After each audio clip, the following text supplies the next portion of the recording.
नमस्कार साथियों, स्वागत है आपके अपने ऑनलाइन प्लेटफॉर्म एग्जाम वेब पर। दोस्तों, जैसा कि आप सभी को पता है, यूपीएससी ईपीएफओ का एग्जाम 30 नवंबर 2025 को प्रस्तावित है। तो उसी एग्जाम को मद्देनजर रखते हुए हम आपकी तैयारी को और बेहतर ढंग से कराने के लिए यूट्यूब पर डेली क्लासेस चला रहे हैं एमसीक्यूज की, जिसमें आपके एमसीक्यूज कवर किए जा रहे हैं, लेबर लॉ के एमसीक्यूज कवर किए जा रहे हैं, अकाउंटिंग के किए जा रहे हैं, इंडस्ट्रियल रिलेशन का हो चुका है और मैराथन क्लास भी साथ में देते जा रहे हैं। और मैराथन क्लास आपकी बहुत जल्द पूरी भी हो जाएंगी, जिसमें हमने इंश्योरेंस हो गया, industrial relation, labour law cover कर लिया है। अब सोशल सिक्योरिटी हम कवर करेंगे और सोशल सिक्योरिटी के बाद में हम कंप्लीट कंबाइन कर देंगे आपकी इन सभी क्लासेस को। इसके बाद में अकाउंटिंग और ऑडिटिंग का हम कंबाइन करके आपकी मैराथन क्लास यूट्यूब पर चला देंगे। तो ये जो क्लास रहने वाली ऑडिटिंग की, इसमें हम 2 लेक्चर कवर करेंगे। 2 लेक्चर के साथ साथ में 1 लेक्चर हम एमसीक्यूज का भी कवर करेंगे, जो कि आपको यूट्यूब पर मिलेगा। और ये दोनों लेक्चर भी आपको यूट्यूब के साथ साथ में पेड कोर्सेज पर भी प्रोवाइड कराए जाएंगे, क्योंकि ये पेड कोर्सेज के लिए ही है। लेकिन हम यूट्यूब पर भी इन दो लेक्चर्स को डालेंगे, जिससे आपकी ऑडिटिंग भी है वो पूरी हो जाए। और जब हम इनको कंबाइन करके ही डालेंगे, याद रखिएगा कि जो ये एमसीक्यूज वाला लेक्चर है, इसको जरूर ध्यान से पढ़िएगा, क्योंकि आज के लेक्चर के बाद में और एमसीक्यूज के लेक्चर के बाद में बस ये 2 लेक्चर सबसे ज्यादा जरूरी है। कल के लेक्चर में कुछ इंपॉर्टेंट फैक्ट रहेंगे, उनको भी हम डिस्कस कर लेंगे बाद में, लेकिन उन सभी को हम साथ में एमसीक्यूज वाले लेक्चर में भी डिस्कस करेंगे। अगर अभी भी आपने कोर्स नहीं परचेज किया तो इस कोर्स को परचेज कर लीजिए। और इसमें एक ऑफर चल रहा है, कूपन कोड लगाइएगा FEST100। जैसे ही आप ये कूपन कोड लगाएंगे, तुरंत आपको 100 रुपीज का फ्लैट डिस्काउंट मिल जाएगा। उसी के साथ में यह कोर्स आपको मात्र 349 रुपए में मिलने वाला है, जिससे आपकी तैयारी और भी नेक्स्ट लेवल तक पहुंच सकती है। रिवीजन नोट्स दिए गए हैं, पीडीएफ नोट्स दिए गए हैं, डाउनलोड करके आप लोग पढ़िएगा। बहुत ही कम पेजेस में नोट्स दिए गए हैं। स्पेशल सब्जेक्ट का वेटेज सबसे ज्यादा रहता है ईपीएफओ में, तो उसके लिए हमने 40 घंटे का कोर्स तैयार किया है। इसी के अंतर्गत इसी में आपको 40 घंटे में कंप्लीट रिवीजन कराया जाएगा, कंप्लीट कोर्स कराया जाएगा स्पेशल सब्जेक्ट का। बाकी अदर सब्जेक्ट के और भी कोर्सेस हैं, और भी मतलब इसमें वीडियो दिए गए हैं, उनको भी आप देख सकते हैं अगर आपके पास टाइम है। अदरवाइज आप लोग स्पेशल सब्जेक्ट जरूर देखिएगा। एमसीक्यूज की पीडीएफ दी गई है, तो आप लोग एमसीक्यूज की पीडीएफ से एमसीक्यूज पढ़ सकते हैं। अभी हम बात करने वाले हैं आखिर ऑडिटिंग कहते किसे हैं। इसको आप लोग एक बार समझने का प्रयास करिए। ऑडिटिंग कहा किसे जाता है, यानी जो ऑडिटिंग है वो किसे कहा जाता है, इसको समझने का एक बार प्रयास करिए। देखिए, ऑडिटिंग की अगर हम बात करें, यानी अंकेक्षण। ऑडिटिंग मतलब क्या है? अंकेक्षण। अंकेक्षण की अगर हम बात करें, तो अंकेक्षण किसे कहा जाता है कि कोई भी अगर कंपनी है, कंपनी के अकाउंट्स को जो देखता है, कंपनी के अकाउंट्स को जो देखता है उसे क्या बोलते हैं? कंपनी है। तो कंपनी के अगर कोई अकाउंट्स देख रहा है, तो उसे हम बोलेंगे भाई ऑडिटर बोलेंगे। उसे क्या बोलेंगे? उसे हम ऑडिटर बोलेंगे, यानी अंकेक्षक बोलेंगे। अंकेक्षक बोलेंगे। अब ये जो अंकेक्षक है, जो प्रोसेस अपनाता है, जो प्रोसेस से अकाउंट देखता है, इस प्रोसेस को हम क्या बोलते हैं? इस प्रोसेस को हम ऑडिटिंग बोलते हैं। इस प्रोसेस को क्या बोला जाता है? ऑडिटिंग बोला जाता है। तो ये चीज आप लोग याद रखिएगा। अब इसको डिटेल में समझने का प्रयास करते हैं। एक बार देखिए, जब व्यवसाय छोटे स्तर पर होता है, तब जो व्यापारी होता है वो खुद अपने खातों यानी अकाउंट्स का हिसाब रखते हैं। और लेकिन जैसे जैसे व्यवसाय बड़ा होता गया, वैसे वैसे मालिक के लिए सब कुछ खुद जांचना मुश्किल हो गया था। इसीलिए एक ऐसे व्यक्ति की जरूरत महसूस हुई, जो दूसरों के द्वारा बनाए गए खातों की जांच करे, ताकि पता चले कि खाते सही हैं या नहीं सही हैं। इसको भी हम एक एग्जाम्पल की मदद से भी समझेंगे, तब आपको ज्यादा समझ में आएगा। ऐसे व्यक्ति को जो जांच करता है उसे क्या कहा गया? ऑडिटर कहा गया। और जो है जांच की प्रक्रिया को क्या कहा गया, यानी प्रोसेस को क्या कहा गया? प्रोसेस को कहा गया, प्रोसेस को ऑडिटिंग कहा गया, यानी अंकेक्षण कहा गया है। अब देखिए एग्जाम्पल समझते हैं। मान लो एक दुकान है राणा गारमेंट्स। राणा गारमेंट्स की एक शॉप है। पहले मालिक खुद रोज हिसाब देख लेते थे। अब 5 ब्रांच हो गई हैं इसकी। राणा गारमेंट्स की कितनी ब्रांच हो गई? 5 ब्रांच हो गई हैं। और 10 सेल्समैन है। तो और कैश काउंटर भी अलग अलग, मतलब कैश भी अलग अलग लोग संभालते हैं, क्योंकि राणा गारमेंट का जो ऑनर होगा वो 6 जगह पर या 5 जगह पर जाकर तो कैश नहीं संभाल सकता है, वो किसी एक ही जगह पर तो रह सकता है। जब वो एक जगह पर रह सकता है तो बाकी अन्य जगह पर कोई ना कोई और रहेगा, तो कैश काउंटर भी अलग अलग होंगे, मतलब कैश जो है वो अलग अलग संभालेगा। अब ये जो कैश जो संभाल रहे हैं वो सभी क्या करेंगे, अंतिम में, मतलब मंथ के एंड में या फिर दिन के एंड में, डे बाय डे के हिसाब से दिन के एंड में वो क्या करेगा भाई, अपने पूरा रिपोर्ट देगा कि इतना बिक्री हुई, इतनी मतलब आज की सेलिंग हुई है, कौन कौन से बाउचर यूज हुए या फिर कोई भी डिस्काउंट देगा, तो उन सब चीजों का ब्यौरा देगा। अब उन्हीं ब्यौरा को एक क्या करेगा, अकाउंटेंट या ऑडिटर है वो चेक करेगा कि ये चीज सही है या नहीं सही है, जो भी स्टेटमेंट दिया गया है, फाइनेंशियल स्टेटमेंट दिया गया है, वो कहाँ तक सही है, कितना सही है, वो सारी चीजें चेक करेगा। तो उसे हम क्या बोलते हैं, उसे ऑडिटर बोलते हैं। उसे क्या बोला जाता है, ऑडिटर या अकाउंटेंट बोला जाता है। मतलब जब मालिक अपना खुद से सब कुछ नहीं देख सकता है, तो उसे एक अकाउंटेंट की जरूरत पड़ती है, उसे एक ऑडिटर की जरूरत पड़ती है। तो उसी काम को देखने के लिए जो ऑडिटर है वो अपना काम करता है। यानी जितने भी फाइनेंशियल स्टेटमेंट है वो कौन चेक करता है, ऑडिटर चेक करता है। यानी वित्तीय विवरण जो है वो ऑडिटर चेक करता है, फाइनेंशियल स्टेटमेंट। तो ये चीज आप लोग याद रखिएगा। अब जो हर महीने की एंट्री भी है यह भी चेक करेगा, तो इसे क्या कहते हैं, इसे हम ऑडिटिंग बोलते हैं। इसके बाद में ऑडिट शब्द की उत्पत्ति कैसे हुई है। ऑडिट शब्द जो है लैटिन भाषा का ऑडियर शब्द से बना है, जिसका अर्थ क्या होता है, सुनना, यानी टू हियर, इसका अर्थ होता है सुनना। अब ये बना क्यों, देखिए पुराने समय में व्यापारी अपने हिसाब किताब जोर जोर से पढ़ते थे, और उनके पास में बैठता था एक ऑडिटर, जो कि उन हिसाब किताब को सुनता था और सुनकर ये चीज जांच करता था कि कहाँ पर कोई गलती हो रही है। यदि गलती हो रही तो वो बताता था कि इस जगह पर गलती हुई है, यदि गलती नहीं होती थी तो वो मना कर देता था कि गलती नहीं है, सब कुछ ठीक है। तो इसीलिए ऑडिटिंग का मतलब पुराने समय में क्या जाना जाता था, जो सुनकर जांच करना, यानी पहले सुनना फिर उसके बाद में जांच करना कि क्या चीज सही है क्या चीज गलत है। तो ये चीज क्या होती थी, ऑडिटिंग होती थी, जो कि पुराने समय में हम जानते थे। यहीं से ऑडिटिंग शब्द की उत्पत्ति होती है, अंकेक्षण शब्द की उत्पत्ति होती है, जो आज के समय में फाइनेंशियल स्टेटमेंट चेक करता है, profit and loss account check करता है, बाउचर्स चेक करता है, यानी जितने भी ट्रांजैक्शंस होते हैं कंपनी के वो सभी ट्रांजैक्शन भी चेक करता है। अब हम इसकी ऑडिटिंग की परिभाषाओं के बारे में समझने का प्रयास करेंगे, जिसमें हम स्पाइसर और पेगलर के अनुसार जो परिभाषा दी गई उसको सबसे पहले समझते हैं। देखिए परिभाषा ऑडिटिंग की लगभग सेम है, बस शब्दों का हेरफेर किया गया है। किसी ने किसी भाषा में कहा गया है और किसी और ने उसको अपने शब्दों में कहा, सबने अपने अपने शब्दों में ये परिभाषाएं दी हैं। आप भी अपने शब्दों में इस परिभाषा को समझ सकते हैं, जो कि मैंने आपको स्टार्टिंग में समझाई है। अंकेक्षण का मतलब होता है कि किसी व्यापारिक संस्था की पुस्तकों, खातों और प्रमाणों की ऐसी जांच से होता है जिससे यह पता चले कि इस संस्था द्वारा तैयार किया गया जो फाइनेंशियल स्टेटमेंट है, वित्तीय विवरण है, वो सही है या नहीं है। अगर हम सरल शब्दों में इसको कहें तो सरल शब्दों में इसका मतलब होता है कि ऑडिटिंग किसी कंपनी की बैलेंस शीट, किसी कंपनी का प्रॉफिट लॉस स्टेटमेंट, किसी कंपनी के बाउचर्स, किसी कंपनी के सेल्स रिकॉर्ड, किसी कंपनी के परचेज बाउचर्स, किसी कंपनी के बिल्स इत्यादि, इन सभी चीजों को देखकर जांच करना और इनका हिसाब किताब लगाना कि ये सही है या सही नहीं है या फिर गड़बड़ है। तो जब ये हिसाब किताब लगाया जाता है तो इसे हम क्या बोलते हैं, तो इसे हम ऑडिटिंग बोलते हैं। एग्जाम्पल, अगर कंपनी कहती है कि उसे इस साल 10 लाख का प्रॉफिट हुआ है, तो ऑडिटर उसके बिल्स चेक करेगा, उसके सेल्स रिकॉर्ड चेक करेगा, उसके परचेज बाउचर चेक करेगा और वेरीफाई करेगा क्या कंपनी को वास्तविक में 10 लाख रुपए का प्रॉफिट हुआ है या नहीं हुआ है। अगर प्रॉफिट हो रहा है तब तो वो एक जो ऑडिटिंग होगी, वो जो ऑडिटर होगा वो कह देगा कि हाँ जो भी बताया गया है कंपनी के द्वारा, स्टेटमेंट दिया गया वो सही है। अगर प्रॉफिट नहीं हुआ होगा तो वो बता देगा कि ये जो स्टेटमेंट कंपनी के द्वारा दिया गया वो गलत है। इसके बाद में एक जे.आर. बॉटली बॉय हुए हैं, इन्होंने परिभाषा दी है कि अंकेक्षण वह प्रक्रिया या वह प्रोसेस है जिसमें खातों और प्रमाणों की मदद से यह जांच की जाती है कि जो वित्तीय विवरण है यानी फाइनेंशियल स्टेटमेंट है वो सही ढंग से तैयार किए गए हैं या सही ढंग से तैयार नहीं किए गए हैं। ये सभी चीजों की जांच जो है वो ऑडिटिंग की मदद से होती है। एग्जाम्पल समझते हैं कि अगर ऑडिटर जांचेगा जो बैलेंस शीट्स में जो एसेट्स दिखाए गए हैं, यानी बैलेंस शीट्स में लास्ट में बताया गया है कि कंपनी के पास इतना प्रॉफिट है, या फिर बैलेंस शीट में ये बताया गया है कि कंपनी के पास में 50,000 रुपए का बैंक में कैश पड़ा हुआ है कंपनी के अकाउंट में। तो ऑडिटर क्या करेगा, ऑडिटर बैंक से कंफर्मेशन लेटर मंगवाएगा। यदि उसमें 50,000 का कैश पाता है वह, तो वो सही साबित कर देगा, अपनी रिपोर्ट में सही लिख देगा। अगर वो ऐसा नहीं होता है तो वो अपनी रिपोर्ट में कर देगा कि ये चीज जो कंपनी के द्वारा स्टेटमेंट दिया गया है, एसेट को बताया गया है कि उसके पास 50,000 रुपए का बैंक में कैश है, तो ये गलत बताया गया, तो उस रिपोर्ट में वो चीज गलत लिख देगा।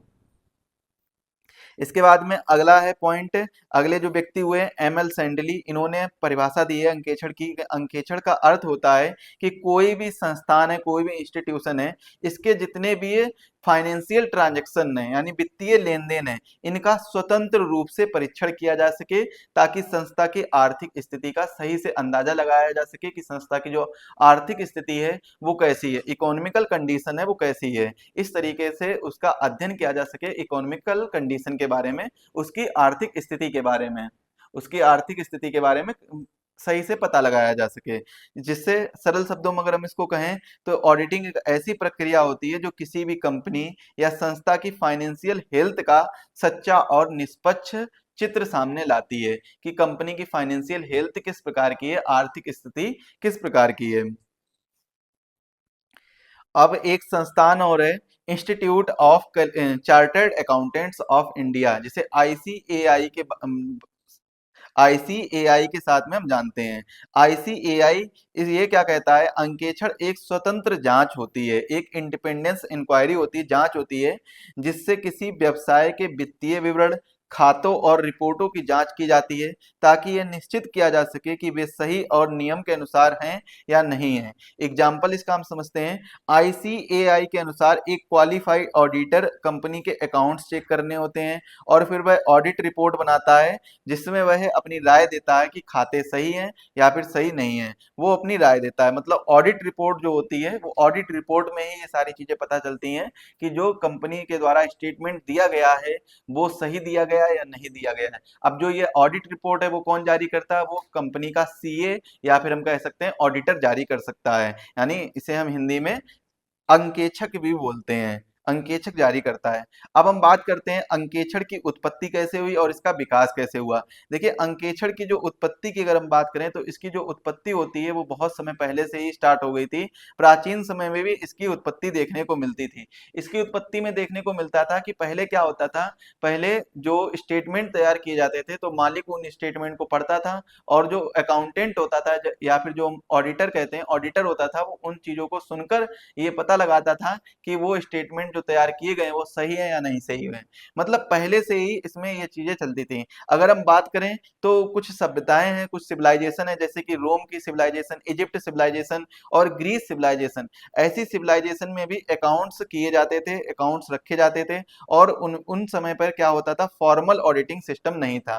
लेकिन आज के समय में फॉर्मल ऑडिटिंग सिस्टम है। जैसे आपने देखा होगा, डबल एंट्री सिस्टम का भी सुना होगा, जो अकाउंटिंग के लेक्चर में मैंने आपको बताया था। लोग बस सुनकर जांच करते थे, और लेकिन आज के समय में क्या है, आज के समय में फॉर्मल ऑडिटिंग सिस्टम है। इसमें देखकर और सुनकर और सारी चीजों को वेरीफाई करके तब जांच करते हैं, और इसके बाद में ऑडिट रिपोर्ट जारी करते थे। लेकिन पहले क्या होता था, पहले फॉर्मल ऑडिटिंग सिस्टम नहीं होता था। उसके बाद में क्या होता था, उस समय में केवल लोग सुनकर ही जांच कर लेते थे। 1494 से 1914 तक एक व्यक्ति हुए हैं। 1494 में एक इनकी पुस्तक भी पब्लिश हुई है। तो आप लोग जो भी यूट्यूब पर देख रहे हैं वो लोग बताइएगा कि 1494 में लूका पेसियोली की कौन सी पुस्तक पब्लिश हुई है। जो लेबर लॉ का मैंने पहला चैप्टर पढ़ाया था, अकाउंटिंग का पहला चैप्टर पढ़ाया था, उसमें आपको लूका पेसियोली के बारे में डिटेल से सारी चीजें बताई थी, इनकी पुस्तकों के बारे में बताई थी। लूका पेसियोली ने डबल एंट्री सिस्टम प्रारंभ किया था। डबल एंट्री सिस्टम का मतलब क्या होता है, दोहरा लेखा प्रणाली। दोहरा लेखा प्रणाली। दोहरा लेखा प्रणाली से क्यों कहा गया, क्योंकि इसमें जितने भी ट्रांजैक्शन होते थे उन ट्रांजैक्शन को दो पहलुओं में रखा गया था। जितने भी इसके लेन देन है, उन लेन देन को कितने पहलुओं में रखा गया था, उन लेन देन को दो पहलुओं में रखा गया था। एक तो क्रेडिट का होता था, दूसरा क्या होता था, डेबिट का। यानी जितने भी पहलू होंगे, जितने भी ट्रांजैक्शन होंगे, वो केवल दो पहलुओं में होंगे, एक तो क्रेडिट के और दूसरे डेबिट के, जिनके बारे में हमने अकाउंटिंग के लेक्चर्स में आपको डिटेल से, बहुत ही डिटेल से सारी चीजें समझाई थी। आप लोग उसको समझिएगा, पढ़िएगा, तो जिससे कि आपको ज्यादा चीजें समझ में आएंगी। अब जैसे जैसे इंडस्ट्रियल रिवॉल्यूशन होने लगा, यानी औद्योगिक क्रांति आने लगी, उसके बाद में बड़े बड़े कारखाने खुलने लगे। अब जब बड़े बड़े कारखाने खुल गए, तो बड़े बड़े कारखानों में तो ऐसा नहीं होगा कि जो उसका मालिक होगा वो खुद ही अपने सारे अकाउंट चेक कर ले। तब उसको एक चार्टर्ड अकाउंटेंट की जरूरत पड़ने लगी, मतलब वो ऑडिटिंग की पड़ने लगी। और ऑडिटिंग की जरूरत के लिए वो उन सभी चीजों को देखता था कि ऐसा कौन व्यक्ति है जो ऑडिटिंग कर लेता था। तो इसके लिए क्वालिफाइड अकाउंटेंट की जरूरत पड़ने लगी। तो इसमें क्या होता था, ऑडिटिंग की जब जरूरत पड़ी, क्योंकि व्यापारी इंडिपेंडेंट की जांच कराना चाहते थे, मतलब एक स्वतंत्र जांच कराना चाहते थे, जिससे कि उन्हें पता चल सके कि आखिर कंपनी को क्या क्या प्रॉफिट हो रहा है, क्या आखिर क्या लॉस हो रहा है, मतलब सारे अकाउंट्स के बारे में, कंपनी के अकाउंट्स के बारे में पता चल सके। और स्वतंत्र जांच से ही ये संभव हो सकता है। आगे देखिए, 1914 से 1949 तक भारत में, 1914 के इंडियन कंपनीज एक्ट में पहली बार ऑडिटर्स को लीगल स्टेटस दिया गया था। पहली बार क्या दिया गया था, लीगल स्टेटस दिया गया था। ये चीज आप लोग याद रखेंगे। इसके बाद में एक जीडीए, जिसे हम क्या बोलते हैं, गवर्नमेंट डिप्लोमा इन अकाउंटेंसी, शुरू हुआ, जिससे क्वालिफाइड ऑडिटर्स की नियुक्ति होने लगी। 1932 में रजिस्टर्ड अकाउंटेंट्स बनाए गए। 1948 में इंडियन अकाउंटेंसी बोर्ड बना, जिसे आगे चलकर आईसीएआई की नींव भी रखी थी। जिसने क्या किया था, आईसीएआई की नींव रखी थी आगे चलकर। अब हम बात करते हैं 1949 से वर्तमान तक। Institute of chartered accountants of India, ICAI की स्थापना होती है। ऑडिटर को क्वालिफाइड होना जरूरी है, यानी उसे आईसीएआई से डिग्री मिलनी चाहिए। और ऑडिटिंग अब हर बड़ी कंपनी में मैंडेटरी हो गई थी, मतलब जितनी भी बड़ी कंपनी है उन सभी जगह पर ऑडिटिंग अब मैंडेटरी हो गई थी, मतलब जरूरी, इसकी रिक्वायरमेंट जरूरी हो गई थी। क्योंकि कंपनी के अंकेक्षण ऑडिटिंग से पता चलता था कि कंपनी को क्या क्या प्रॉफिट एंड लॉस होते थे। अंकेक्षण की क्या विशेषताएं हो सकती हैं, देखिए स्वतंत्र विशेषता की अगर हम बात करें तो ऑडिटर को बिना किसी दबाव या प्रभाव के काम करना चाहिए। एग्जाम्पल, अगर हम ऑडिटर मालिक का रिश्तेदार होगा, अगर ऑडिटर मालिक का रिश्तेदार होगा और वह जानबूझकर गलती नहीं बताएगा, तो इंडिपेंडेंट ऑडिट नहीं कहलाएगा, क्योंकि वह जानबूझकर गलती नहीं बता रहा है, क्योंकि वो तो रिश्तेदार है मालिक का। अब ऐसी स्थिति में क्या देखा गया, तो ऐसी स्थिति में ये रखा गया कि जो ऑडिटर है वो मालिक का रिश्तेदार हो या कोई भी हो, उसको हमेशा स्वतंत्र जांच करनी होगी। तो ये चीज बताएगी। इसके बाद में साक्ष्य की अगर हम बात करें, ऑडिटर को हर चीज के लिए प्रमाण, चाहे वो मतलब कोई भी चीज है उसके लिए प्रमाण की आवश्यकता होगी। अगर कंपनी कह रही है कि उसको 10 लाख रुपए का प्रॉफिट हुआ है, तो कंपनी को उसका प्रॉफिट दिखाना पड़ेगा कि कहाँ कहाँ पर उसको प्रॉफिट हुआ है, मतलब उसको सारे रिकॉर्ड्स दिखाने पड़ेंगे, उसको एविडेंस दिखाने पड़ेंगे कंपनी को। तभी तो ऑडिटर्स मानेगा कि हाँ वास्तविक में 10 लाख रुपए का प्रॉफिट हुआ है या नहीं हुआ। जैसे मैंने एग्जांपल में आपको बताया था कि कंपनी के पास जो एसेट है 50,000 रुपए का कैश बैंक अकाउंट में उसके है, तो कंपनी क्या है, फाइनेंस बैंक अकाउंट से कंफर्मेशन लेटर मंगवाएगा बैंक से कि वास्तविक में कंपनी के अकाउंट में 50,000 का एसेट्स पड़ा हुआ है या नहीं पड़ा हुआ है। तो वो हर एक चीज के लिए एविडेंस लेगा। तो इसीलिए इसकी विशेषता दूसरी बनती है जो एविडेंस की, मतलब ऑडिटर को हर एक चीज ऐसे नहीं माननी है, उसको एविडेंस की आवश्यकता होनी चाहिए। एविडेंस देखकर ही सारी चीजें तैयार करनी होती हैं, मतलब उसको प्रमाण देखना होता है हर एक चीज के लिए, कुछ भी अगर कंपनी कह रही है। नियमों का पालन, ऑडिटिंग करते समय अकाउंटिंग स्टैंडर्ड्स और ऑडिटिंग प्रिंसिपल्स का पालन बहुत जरूरी है। और जो ऑडिटिंग प्रिंसिपल्स हैं उनको हम अगले लेक्चर में पढ़ेंगे। समय सीमा देखिए, टाइम लिमिट, ऑडिटर को एक निश्चित अवधि में ऑडिट पूरा करना होता है। रिपोर्टिंग, यानी ऑडिट के बाद ऑडिटर एक रिपोर्ट बनाता है जिसमें वह अपनी राय देता है कि खाते सही है या नहीं सही है, वो अपनी राय देता है। इसके बाद में अंकेक्षण के उद्देश्य को समझने का प्रयास करते हैं, जिसमें अंकेक्षण का जो मुख्य उद्देश्य है वो क्या है, खातों और वित्तीय विवरण की सच्चाई और विश्वसनीयता, यानी ट्रुथ एंड फेयरनेस की जांच करना। सहायक उद्देश्य इसका क्या है, खातों में फ्रॉड, इरर, ओमिशन या मैनिपुलेशन को पकड़ना। सामाजिक उद्देश्य, यानी सोशल ऑब्जेक्टिव, संगठन के कर्मचारियों और समाज के प्रति जवाबदेही सुनिश्चित करना। अगर कोई कंपनी बोनस, इंश्योरेंस या पीएफ ठीक से नहीं दे रही है तो ऑडिटिंग में ये सब पता चल जाता है। और ये सब जैसे ही पता चलता है तो एक सामाजिक उद्देश्य होना चाहिए कि संगठन के कर्मचारियों और समाज के प्रति जवाबदेही सुनिश्चित करना, कि संगठन के कर्मचारी जितने भी हैं उनको इस चीज का जवाब मिलना चाहिए कि भाई उनको पीएफ क्यों नहीं मिल पा रहा, उनको बोनस क्यों नहीं मिल पा रहा, उनको इंश्योरेंस का फायदा क्यों नहीं मिल पा रहा। तो ये सभी जांच होनी आवश्यक होती है, इनका उन्हें फायदा मिलना चाहिए। तो ऑडिटिंग से ही ये तो सारी चीजें पता चलेंगी। विशिष्ट उद्देश्य इसका क्या है, किसी विशेष कारणों से की जाने वाली जांच, जैसे income tax audit, cost audit. तो ऐसी जांच को क्या रखा गया, विशिष्ट उद्देश्य के अंतर्गत रखा गया। अगर कोई ऐसी जांच हो रही है कंपनी में तो उसको विशिष्ट उद्देश्य में रखा गया है। अब हम बात करते हैं अंकेक्षण के प्रकार व वर्गीकरण। अगर देखिए हम इसके वर्गीकरण के बारे में बात करें तो इसको दो प्रकार से वर्गीकृत किया जा सकता है, जिसमें हम पहला प्रकार पढ़ने वाले हैं व्यापारिक संस्था के संगठन के अनुसार। यानी किस प्रकार के संगठन का ऑडिट हो रहा है, जैसे कंपनी का ऑडिट हो रहा है, ट्रस्ट का ऑडिट हो रहा है, या सरकार का ऑडिट हो रहा है, या प्राइवेट संस्थान का ऑडिट हो रहा है। तो ये किसके अंतर्गत आता है, व्यापारिक संस्था के संगठन के अनुसार आता है। तो इसके अनुसार जो पहला प्रकार दिया गया है वो दिया गया वैधानिक अंकेक्षण। और आज के इस सेशन का हमारा ये लास्ट टॉपिक है जिसको आज हम पढ़ने वाले हैं। तो इस लास्ट टॉपिक में देखेंगे जो हमारा पहला टाइप है वो कौन सा है, वैधानिक अंकेक्षण। ऐसा ऑडिटिंग जो कानून के अनुसार अनिवार्य होता है। मतलब कानून अगर कहता है कि ऑडिटिंग अनिवार्य है तो इस प्रकार की ऑडिटिंग को क्या बोला जाता है, वैधानिक अंकेक्षण बोला जाता है। यानी जिस संस्था के लिए या किसी एक्ट या रूल में लिखा हो कि ऑडिटिंग जरूरी है। अब वो कौन कौन से रूल हैं, जैसे कि हम इसको एग्जांपल समझते हैं। कंपनीज एक्ट 1956 में, यानी अब 2013 में ऑडिटिंग जरूरी रखी गई है। मतलब जरूरी बताया गया कि ऑडिटिंग होना जरूरी है। जैसे बैंक के लिए कौन सा रूल है, बैंकिंग रेगुलेशन एक्ट। ट्रस्ट के लिए कौन सा रूल है, public trust act 1882। Cooperative society के लिए कोऑपरेटिव सोसाइटी एक्ट के तहत जो ऑडिटिंग है वो जरूरी रखी गई है। इसके बाद में देखते हैं विशेषताएं इसकी क्या होती हैं। ऑडिट एक क्वालिफाइड ऑडिटर यानी सीए ही करेगा। रिपोर्ट रजिस्ट्रार या गवर्नमेंट को भेजनी होती हैं। और हर साल कंपलसरी होता है। ये वाला जो ऑडिटिंग होती है यानी स्टेचुरी ऑडिटिंग जो होती है वो हर साल कंपलसरी होती है। एग्जाम्पल समझिए इसका। एग्जामवेव इंडस्ट्री प्राइवेट लिमिटेड यह एक कंपनी है। कानून कहता है कि इस कंपनी को हर अकाउंट्स बुक का एनुअल ऑडिट कराना है, इसलिए यह स्टेचुरी ऑडिट कहलाएगा। मतलब कराना ही कराना है क्योंकि सरकार का ये कहना है। इसके बाद में हम बात करते हैं निजी अंकेक्षण की, प्राइवेट ऑडिटिंग की। जब कोई संस्था या व्यक्ति स्वेच्छा से अपने खातों की जांच कराता है, यदि यानी कानून ने कहा हो या ना कहा हो, कानून का कहना हो कि जांच कराओ तब भी कराएगा, अगर कानून ने नहीं कहा है तब भी वह अपनी जांच कराएगा। मतलब स्वेच्छा से अपनी जांच करा रहा है अपनी कंपनी की। तो ऐसी इस प्रकार की ऑडिटिंग को क्या बोला जाता है, इस प्रकार की ऑडिटिंग को निजी अंकेक्षण बोला जाता है। और यह क्यों कराता है, खुद के सेटिस्फिकेशन के लिए कराता है, क्योंकि उसे पता चले कि आखिर कंपनी को क्या क्या प्रॉफिट हो रहा है, क्या यदि लॉस हो रहा है तो क्या लॉस हो रहा है, कितना अर्निंग हो रहा है, कितना सेल्स हो रहे हैं, कितने बाउचर्स जा रहे हैं, कितने ट्रांजेक्शन हो रहे हैं। तो ये सारी चीजें पता चलती हैं। इसके बाद में देखिए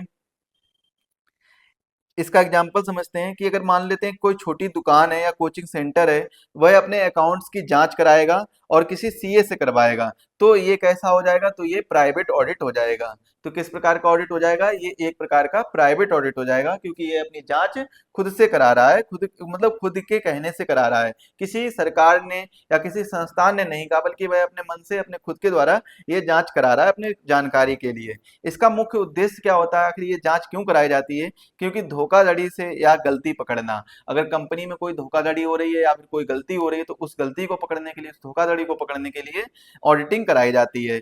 इंटरनल कंट्रोल सुधारना, ऑनर्स को बिजनेस की सही स्थिति बताना। तो इन सभी चीजों के लिए क्या कराया जाता है, जांच कराई जाती है। एग्जाम्पल देखिए, एग्जाम वेब कोचिंग सेंटर है, यह खुद चाहकर अपने खर्च और अपनी फीस का ऑडिट कराता है, ये प्राइवेट ऑडिट कहलाएगा।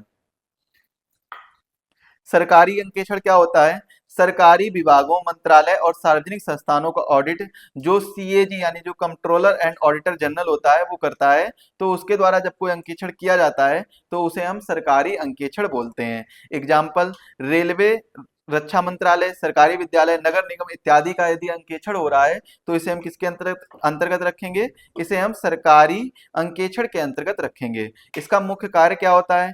सरकारी धन का सही उपयोग हुआ है या नहीं, यह जांचना इसका मुख्य कार्य होता है। नियमों का पालन हुआ है या नहीं, यह जांचना इसका मुख्य कार्य होता है। एग्जाम्पल, कैग ने रिपोर्ट दी कि रेलवे ने बिना टेंडर्स के 20 करोड़ की खरीदारी की है, तो यह गवर्नमेंट ऑडिट का हिस्सा कहलाएगा। आखिर कैग ने इसमें रिपोर्ट दी है। इसके बाद में आंतरिक अंकेक्षण क्या होता है? यह ऑडिट ऑडिट संस्था के अंतर कर्मचारी या डिपार्टमेंट द्वारा लगातार किया जाता है। इसका उद्देश्य क्या होता है? इसका उद्देश्य होता है रोजमर्रा के कामों में गलती या धोखाधड़ी को जल्दी से पकड़ना। और इससे क्या होता है, इसकी विशेषताएं क्या होती हैं? यह एक कॉन्टिन्यूअस प्रोसेस है। इंटरनल स्टाफ या इंटरनल ऑडिटर ही करता है इसको, मतलब आंतरिक स्टाफ करेगा या आंतरिक अंकेक्षण करेगा, और या फिर एक्सटर्नल ऑडिटर इससे मदद लेता है। इससे क्या करता है? एक्सटर्नल ऑडिटर होता है, जो बाहर का ऑडिटर होता है, इससे मदद लेता है। बैंक में ब्रांच लेवल इंटरनल ऑडिट हर 3 महीने में होता है, ताकि गलत ट्रांजैक्शन को तुरंत पकड़ा जा सके। बैंक में क्या होता है? हर 3 महीने में ब्रांच लेवल इंटरनल ऑडिट होता है, कि अगर कोई गलत ट्रांजैक्शन हुआ है तो उस गलत ट्रांजैक्शन को पकड़ा जा सके। व्यवहारिक दृष्टिकोण से देखिए, यानी ऑडिट किस तरह से किया जा रहा है, रेगुलरली, ईयरली, सरप्राइज आदि, इन सभी के हिसाब से किस प्रकार के ऑडिट होते हैं, इनको समझने का प्रयास करते हैं। सबसे पहला टाइप है नियमित अंकेक्षण, जिसे हम कॉन्टिन्यूअस ऑडिटिंग कहते हैं। जब ऑडिटर पूरे साल भर बीच बीच में ऑडिट करता रहता है, यानी ऑडिट के एक बार में नहीं बल्कि कई बार में पूरा होता है, तो उसे हम क्या बोलते हैं? उसे हम नियमित अंकेक्षण बोलते हैं। इसके फायदे क्या हैं? इसके फायदे हैं, फ्रॉड जल्दी पकड़ में आ जाता है, और एरर्स तुरंत सुधारे जा सकते हैं, फाइनल ऑडिट रिपोर्ट जल्दी तैयार की जा सकती है। तो इसे हम क्या बोलते हैं? मतलब बीच बीच में 1 महीने के अंतराल में, 2 महीने के अंतराल में, या 3 महीने के अंतराल में, या 4 महीने के अंतराल में अगर ऑडिटिंग होती है, तो इससे क्या होता है? इससे फ्रॉड जल्दी पकड़ जाते हैं। अगर उस अंतराल में कोई फ्रॉड होता है तो उससे फ्रॉड पकड़ जाते हैं जल्दी से। एरर्स अगर कुछ हुए हैं तो एरर्स सुधारे जा सकते हैं, और फाइनल ऑडिट रिपोर्ट जो है वो बहुत ही जल्दी से तैयार की जा सकती है, जिससे कि कोई भी दिक्कत ना हो, और सारी जो फाइनेंशियल स्टेटमेंट है लास्ट ईयर का, वो हमें पता चल सके कि आखिर क्या क्या इसमें हुआ है, कोई धोखाधड़ी तो नहीं हुई है, ये सारी चीजें पता चलती हैं। बैंक में ऑडिटर हर महीने या 3 महीने में शाखाओं की जांच करता है, तो इसीलिए इसे क्या बोला जाता है? इसे कॉन्टिन्यूअस ऑडिट बोला जाता है। अब बैंक में ये जांच क्यों करता है? क्योंकि इससे ये पता लग सके कि कोई ट्रांजैक्शन, ऐसा ट्रांजैक्शन तो नहीं हुआ है जिससे कि वो बैंक के खिलाफ हो, बैंक के रूल के खिलाफ हो, या फिर बैंकिंग एक्ट के खिलाफ हो। कोई ऐसा ट्रांजैक्शन तो नहीं हुआ है, तो इसीलिए उसकी ऑडिट की जाती है। इसके बाद में हम देखेंगे, इसको देखिए, आगे देखिए, इसको आगे समझने का प्रयास करते हैं। अगला कौन सा है? अगला है वार्षिक अंकेक्षण। जब ऑडिटर साल में एक बार पूरे वित्तीय का ऑडिट करता है, मतलब साल में केवल एक बार ही ऑडिट करता है, तो उसे हम क्या बोलते हैं? उसे हम बोलते हैं वार्षिक अंकेक्षण। मतलब क्या है? ऑडिट पूरे साल के बाद किया जाता है, यानी अधिकांश कंपनियों में यह मैंडेटरी होता है कि पूरे एक साल का ऑडिट होना चाहिए। इस पर आधारित फाइनल ऑडिट रिपोर्ट तैयार की जाती है। एग्जाम्पल, टीसीएस लिमिटेड अपने पूरे वर्ष के अकाउंट्स को ऑडिट करवाती है, और इसे एनुअल ऑडिट कहते हैं। आंशिक अंकेक्षण किसे कहते हैं? जब किसी संस्था में सिर्फ एक भाग या विभाग का ऑडिट किया जाता है, तो उसे हम क्या बोलते हैं? आंशिक अंकेक्षण बोलते हैं। एग्जाम्पल समझिए, केवल सैलरी सेक्शन या इन्वेंट्री सेक्शन की जांच की जाए तो यह पार्शियल ऑडिट कहलाता है। मतलब कोई एक विभाग है तो उसमें पूरी जांच नहीं की जा रही, उसके कुछ कोई संस्थान है उसके एक विभाग की जांच की जा रही है, या किसी एक विभाग में किसी एक सेक्शन की जांच की जा रही है। जैसे कि हम कह सकते हैं किसके लिए? सैलरी सेक्शन कह सकते हैं, कि मतलब कम, जो भी उस विभाग में कर्मचारी जितने कार्य कर रहे हैं तो उनको कितनी सैलरी मिल रही है उसकी जांच करना, इन सभी चीजों के बारे में जानकारी मिलती है। तो उसे हम क्या बोलते हैं? आंशिक अंकेक्षण बोलते हैं। उसे क्या बोला जाता है? उसे हम आंशिक अंकेक्षण बोलते हैं। और यह कब किया जाता है? जब पूरी संस्था ऑडिट संभव ना हो, या किसी विभाग, खास विभाग पर शक होता है, तब यह किया जाता है। अब हम बात करते हैं प्रत्येक अंकेक्षण के बारे में, इंटरिम ऑडिटिंग के बारे में। जब फाइनेंशियल ईयर के बीच में ऑडिट किया जाता है ताकि बीच की स्थिति पता चल सके, तो इसे हम क्या बोलते हैं? इंटरिम ऑडिटिंग बोलते हैं। कंपनी हाफ ईयरली या क्वार्टरली प्रॉफिट जानने के लिए मिड ईयर ऑडिट कराएगा। इन्फोसिस शेयर होल्डर्स को 6 महीने की परफॉर्मेंस दिखाने के लिए इंटरिम ऑडिट करवाती है। आकस्मिक अंकेक्षण क्या होता है? जब बिना सूचना दिए अचानक ऑडिट किया जाता है तो उसे हम क्या बोलते हैं? उसे हम आकस्मिक अंकेक्षण बोलते हैं, यानी सरप्राइज ऑडिटिंग बोलते हैं। इसका उद्देश्य क्या होता है? इसका उद्देश्य होता है धोखाधड़ी या गलत काम पकड़ना। अगर कोई धोखाधड़ी हो रही है या कोई गलत काम किया जा रहा है तो उसको पकड़ना ही इसका उद्देश्य होता है। एग्जाम्पल, बैंक में अचानक ब्रांच ऑडिट हुआ है, कैश शॉर्टेज है निकली, तो यह क्या होगा? सरप्राइज ऑडिट कहलाता है। सामाजिक अंकेक्षण किसे कहते हैं? किसी संस्था के समाज के प्रति किए गए कार्यों की जांच करना सामाजिक अंकेक्षण कहलाता है। एग्जाम्पल इसका क्या है? कंपनी ने कहा कि उसने 10 स्कूलों को दान दिया है। ऑडिट में देखा जाएगा कि सच में दान दिया भी है या नहीं दिया है, तो ये चीजें चेक की जाएंगी, तो ये सामाजिक अंकेक्षण के अंतर्गत आता है। इसका उद्देश्य क्या होता है? कारपोरेट सोशल रिस्पॉन्सिबिलिटी के तहत इसमें ट्रांसपेरेंसी को बनाना ही इसका मुख्य उद्देश्य होता है। एग्जाम्पल समझते हैं, टाटा ग्रुप को सोशल ऑडिट होता है। टाटा ग्रुप का जो है वो सोशल ऑडिट होता है, जिसमें जिससे यह देखा जाता है कि सीएसआर फंड्स सही कामों में लगेगा या नहीं लगा है। मतलब जो सीएसआर फंड है वो सही कामों में लगा है या नहीं लगा है, कि वास्तविक में अगर 10 स्कूलों के लिए अगर फंड दिया गया है तो वो 10 स्कूलों में लगाया गया है या नहीं लगाया गया है, तो इन सभी चीजों की जांच करना ही सोशल ऑडिट कहलाता है। प्रबंधक अंकेक्षण क्या होता है? इसमें कंपनी के management system, policies, planning, performance आदि की जांच होती है। यानी मैनेजमेंट सिस्टम कैसा है, पॉलिसीज कंपनी की कैसी हैं, कंपनी के द्वारा कैसी कैसी प्लानिंग की जा रही है अधिक प्रॉफिट के लिए, या फिर कंपनी की परफॉर्मेंस क्या है, कंपनी का कितना प्रॉफिट हो रहा है, इन सभी चीजों की जांच के लिए हम कौन सा अंकेक्षण कराते हैं? प्रबंधन अंकेक्षण कराते हैं।